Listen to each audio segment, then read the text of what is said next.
Hi viewers, hello and welcome to Sameera's kitchen. இன்றைக்கி வந்து summer தொடங்கியாச்சு. ஸோ ரொம்ப வந்து ஹாட்டாக இருக்குது. ஸோ அந்த சம்மர் வந்து கூல் டவுன் பண்ணுறதுக்காக வந்து நிறையா நம்ம வந்து நீர் ஆகாரங்கள் சாப்பிட்ணும். அதே போல் வந்து நீங்கள் சாப்பாடு சூடாக சாதம் சாப்பிட்றதுக்கு பதிலாக வந்துட்டு நல்ல பச்சை காய்கறிகள் போட்டு க்ரன்ச்சியான நல்ல அதாவது நம்ம முறுக்கு சாப்பிட்டா எப்படி இருக்கும் க்ரன்ச்சியாக, அதே போல் சாலட், அதாவது பச்சை காய்கறிகள் போட்ட சாலட் வந்து ஒரு பிளேட் சாப்பாடும் நார்மல் சாப்பாடும் சாப்பிட்டீங்க அப்படின்னா வந்து ரொம்ப ரொம்ப நல்லது. ஸோ இன்றைக்கி வந்து நம்ம அந்த மாதிரி ஒரு சாலட் தான் பண்ண போகிறோம். ஸோ இனி வந்து நம்ம சமீராஸ் கிச்சனில் வந்து நிறைய சாலட்ஸ் வந்து நான் காமிக்க போகிறேன் இந்த சம்மர் முடிகிற வரைக்கும். ஸோ முதல்ல வந்துட்டு இது முட்டைக்கோஸ் எடுத்திருக்கேன். முட்டைக்கோஸ் வந்து ஒரு கப் அளவு துருவி எடுத்திருக்கேன். இந்த முட்டைக்கோஸில் வந்து சில பேர்த்துக்கு அந்த ஸ்மெல் வந்து ரொம்ப பிடிக்காமல் இருக்கும். ஸோ என்ன பண்ணுங்கன்னா, சுடு தண்ணி, அதாவது ரொம்ப கொதிக்கிற தண்ணியில் சுடு தண்ணியில் இப்படி போட்ட உடனே வந்து வடிகட்டி எடுத்துக்கோங்க. உப்பு எதுவுமே போட வேண்டாம். பாருங்கள், நல்லா க்ரன்ச் இதாக இருக்குது. அந்த காய்கறியோட தன்மை மாறல, பட் அந்த ஸ்மெல் வந்து கொஞ்சமாக போகும். ஸோ இது வந்து ஒரு கப் அளவு நான் சேர்த்துக்கிறேன். அடுத்தது வந்து இது கூட ரொம்ப சிம்பிளான சாலட் தான். நம்ம வீட்டில் கிடைக்கக்கூடிய காய்கறிகள் தான். நான் வந்து வெங்காயம் சேர்க்கல இன்றைக்கி. பாருங்கள் எவ்வளோ கலர்ஃபுல்லாக இருக்குது. நான் வெங்காயம் சேர்க்கல, ஏன்னா எப்போவுமே வெங்காயம் போட்டால் அந்த வெங்காயத்தோட காரம் வந்து சில பேர்த்துக்கு பிடிக்கிறது கிடையாது. ஸோ அதனால நான் வெங்காயம் போடல. இந்த சாலட் வந்து எனக்கு வந்து என்னோடய ஃப்ரெண்ட் ஒருத்தங்க இருக்காங்க, அம்பிகா மேம்னு சொல்லிட்டு, அவங்க சொல்லி கொடுத்த சாலட் இது. ஸோ இனி அவங்க நிறைய இன்க்ரீடியன்ட்ஸ் போட்டிருந்தாங்க. ஸோ மேக்ஸிமம் நான் ஞாபகம் வச்சு இன்றைக்கி போடுறேன். ஸோ பார்த்தீங்கன்னா, துருவின வெள்ளரிக்காய், துருவ வேண்டாம், நீங்கள் வந்து நல்லா ஸ்லைஸ் பண்ணிவிட்டு கட் பண்ணிங்கன்னா நல்லாயிருக்கும்.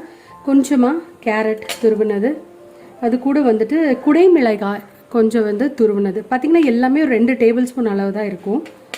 ஸோ உங்களுக்கு எப்படி பிடிச்சிருக்கோ அப்படி நீங்கள் சேர்த்துக்கோங்க. அளவு மட்டும் வச்சுக்கோங்க. தக்காளி ஒரு பாதி தக்காளி சேர்த்துருக்கேன். இது கூட வந்து நம்ம என்ன பண்ண போகிறோம் அப்படின்னா, கடலை வந்து இந்த நிலக்கடலை வந்து ஊற வச்சு எடுத்திருக்கேன். அதாவது பச்சை கடலை உங்களுக்கு கிடைக்கும். அந்த நிலக்கடலை வந்து நைட்டு ஃபுல்லாக ஓவர் நைட்டே நல்லா ஊற வச்சு எடுத்துட்டு, இதே போல் சுடுதண்ணியில் போட்ட உடனே எடுத்துருங்க. இது நல்லா வந்து க்ரன்ச்சியாக இருக்கும், அதாவது நறுன்னு இருக்கணும் சாப்பிட்றதுக்கு. ஸோ கொஞ்சமாக 2 டேபிள் ஸ்பூன் அளவு சேர்க்குறேன். இது கூட வந்துட்டு நான் இன்றைக்கி வந்து ஃப்ளேவர் பண்ணுறதுக்கு தேங்காய் துருவல் ஒரே ஒரு டேபிள் ஸ்பூன் அளவு சேர்த்துருக்கேன். கூட கொஞ்சமாக வந்து புதினா சேர்க்குறேன். சாலட் எப்போவுமே வந்துட்டு அறுத்து வச்சுருங்க. ஒரு மணி நேரத்துக்கு முன்னாடி அறுத்து வச்ச உடனே அதுக்கப்புறமா வந்துட்டு சேர்த்துக்கோங்க. ஸோ பாருங்கள், இப்படி 2 ஸ்பூன் கரண்டி வச்சுட்டு இப்படி கலந்து விடுங்க. சில பேர் வந்து ஆலிவ் ஆயில் எல்லாமே சேர்க்குறாங்க, பட் நான் ஆலிவ் ஆயில் எல்லாம் சேர்க்க போகிறதில்ல.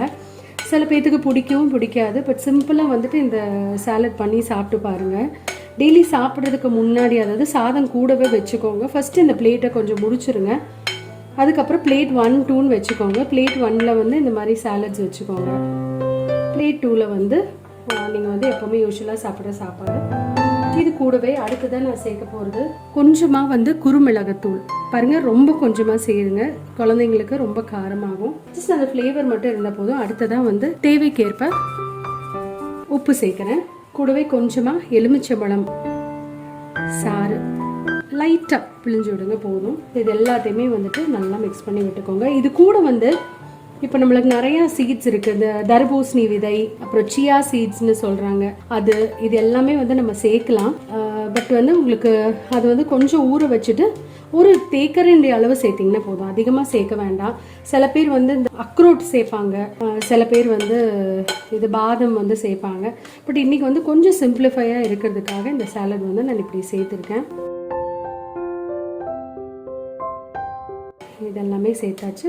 ஸோ உங்கள் சாலட் வந்து ஈஸியான சிம்பிள் சாலட் வந்து ரெடி ஆயிடுச்சு. ஸோ இதை நான் வந்து ஒரு பவுலுக்கு மாற்றிக்கிறேன்.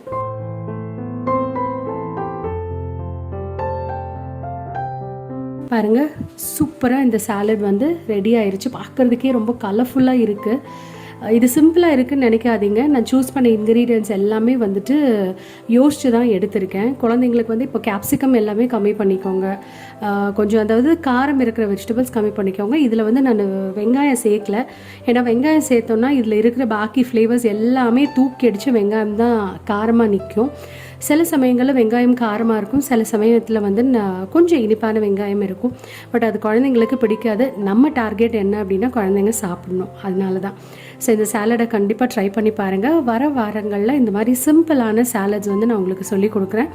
ஸோ இப்போ வரைக்கும் சமீராஸ் கிச்சனை சப்ஸ்கிரைப் பண்ணாமல் இருந்தீங்கன்னா மறக்காமல் சப்ஸ்கிரைப் பண்ணிக்கோங்க. லேட்டஸ்ட் வீடியோ அப்டேட்ஸ்க்காக பக்கத்தில் இருக்கிற பெல் ஐக்கானை மறக்காமல் கிளிக் பண்ணிக்கோங்க. தேங்க்ஸ் ஃபார் வாட்சிங்.